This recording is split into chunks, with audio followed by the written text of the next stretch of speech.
2월의 새벽이었습니다. 미시간주 플린트 타운십의 한 주택가, 경찰관들이 조심스럽게 문 앞에 섰습니다. 신고 내용은 평범했습니다. 개들이 마당을 돌아다닌다.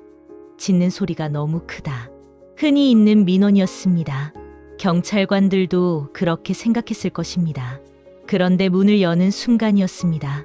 공기가 먼저 달려들었습니다. 눈이 타들어갔습니다. 숨을 쉬는 것이 고통스러웠습니다. 폐가 타는 듯한 느낌이었다고 경찰은 나중에 기록했습니다. 암모니아였습니다. 집안의 농도는 이미 사람이 버틸 수 있는 한계를 한참 넘어서 있었습니다. 경찰관들은 본능적으로 멈췄습니다. 그리고 다시 들어갔습니다.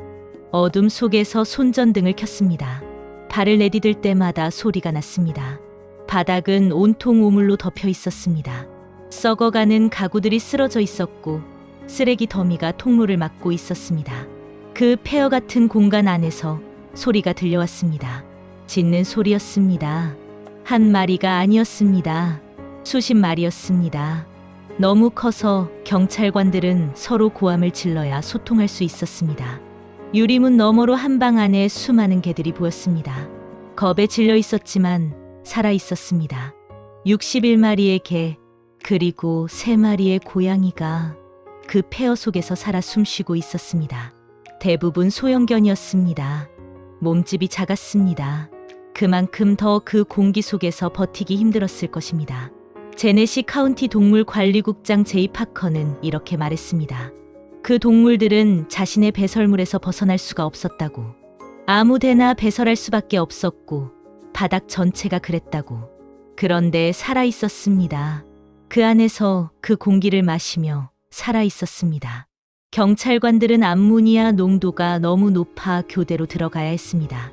혼자 오래 버틸 수 없었기 때문입니다. 그들은 교대하면서 쉬고 다시 들어가면서 작은 개들을 한 마리씩 품에 안아 밖으로 나왔습니다. 바디캠 영상에는 그 모습이 담겨 있습니다. 오물을 피해 조심스럽게 발을 내디디면서도 떨고 있는 작은 생명을 두 손으로 들어올리는 장면이, 그 손이 참 오래 기억에 남습니다. 냄새에 반응하면서도 멈추지 않았던 그 사람들. 눈이 타들어가는 공기 속에서도 한 마리, 또 한 마리 계속해서 품에 안았던 그 사람들. 그것은 단순한 직무가 아니었습니다. 그것은 선택이었습니다. 살아있는 64마리 모두가 그날 그 집 밖으로 나왔습니다. 하지만 그것이 전부가 아니었습니다. 현관 가까이 검은 쓰레기 봉투들이 쌓여 있었습니다. 그 안에서 26마리의 개와 1마리의 고양이가 이미 세상을 떠난 채 발견되었습니다. 27개의 작은 생명이었습니다. 누군가의 눈에 띄지 못한 채 그 어둠 속에서 조용히 사라진 생명들이었습니다. 제네시 카운티 검사 데이비드 레이트는 말했습니다. 자신이 본 최악의 동물 방치 사례 중 하나라고. 경찰은 이 구조 작전을 2단어로 기록했습니다. 육체적으로 역겹고 감정적으로 소진되는 일이었다고. 그 솔직한 표현이 오히려 더 진하게 마음에 남습니다. 그들도 사람이었습니다. 그 냄새를 맡으며 그 광경을 보며 무언가를 느꼈을 것입니다. 그럼에도 불구하고 그들은 끝까지 했습니다. 그것이 이 이야기의 첫 번째 장면입니다. 그 집은 처음이 아니었습니다. 플린트 타운십 경찰은 이전에도 이 주택을 방문한 적이 있었습니다. 개들이 돌아다닌다는 신고가 전에도 있었고 동물들을 데려가고 벌금을 부과한 적도 있었습니다. 그런데도 상황은 나아지지 않았습니다. 오히려 더 나빠졌습니다. 이번에는 64마리가 살아있었고 27마리가 죽어 있었습니다. 동물관리국장 제이 파커는 조심스럽게 말했습니다. 여러 정황으로 보면 이것은 호딩, 즉 강박적으로 무언가를 모아두는 증상의 사례였을 가능성이 높다고. 누군가 처음에는 몇 마리를 키웠을 것입니다. 그것이 늘어났고 또 늘어났습니다. 감당할 수 없어졌을 때도 멈추지 못했습니다. 그렇게 64마리가 되었고 그 집은 그렇게 되었습니다.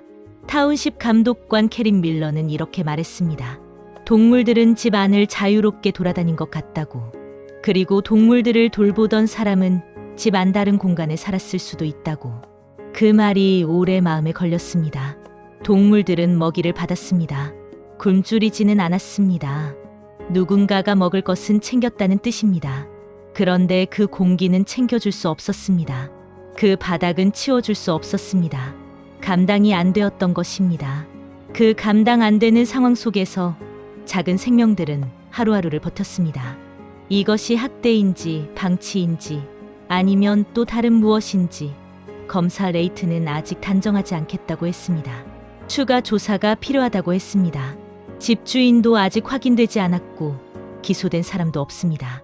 그 집은 현재 거주 부적합 판정을 받았습니다.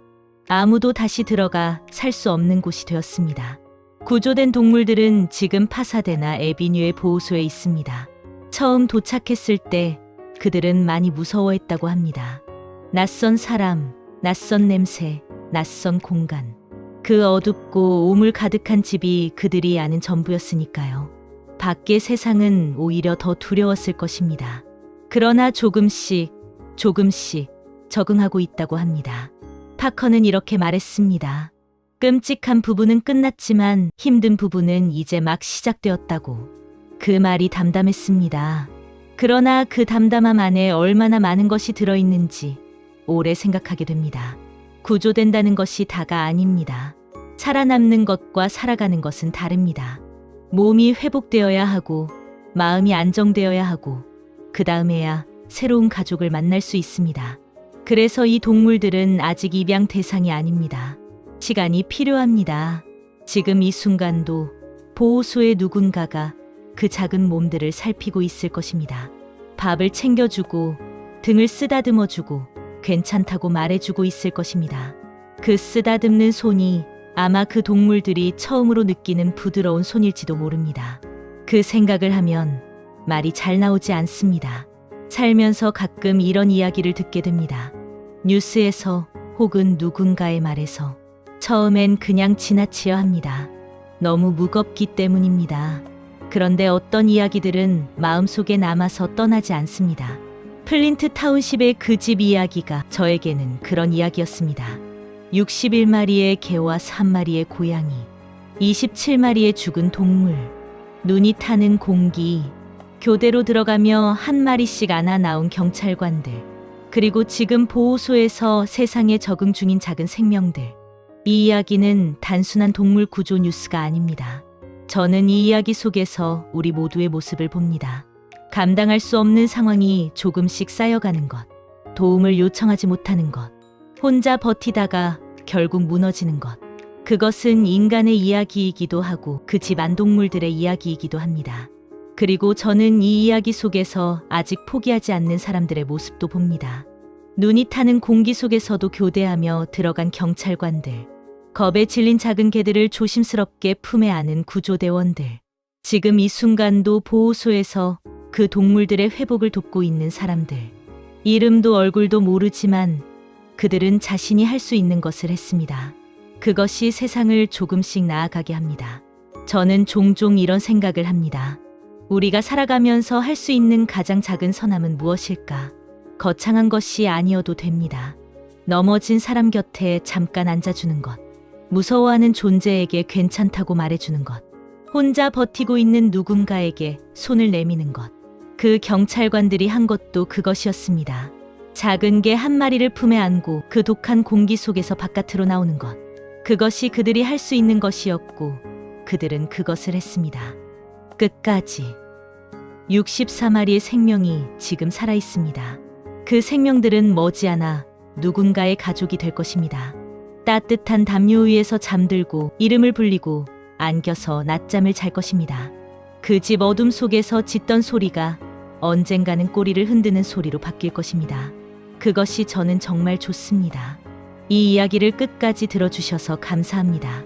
살아가다 보면 감당하기 어려운 일들이 생깁니다. 그럴 때 이 이야기를 기억해 주셨으면 합니다. 어둠 속에서도 살아있었던 그 작은 생명들을, 독한 공기를 마시면서도 멈추지 않았던 그 손들을, 그리고 지금 이 순간 세상에 적응하며 조금씩 나아가고 있는 64개의 심장 소리를. 삶은 그렇게 계속됩니다. 오늘도 끝까지 함께해 주셔서 진심으로 감사드립니다. 이 채널에서는 앞으로도 이런 이야기들을 전해드리겠습니다. 살아있는 것들의, 포기하지 않은 것들의, 그리고 결국 따뜻해진 것들의 이야기를 구독과 좋아요는 이런 이야기들이 더 많은 분들께 닿을 수 있도록 도와주십니다. 감사합니다.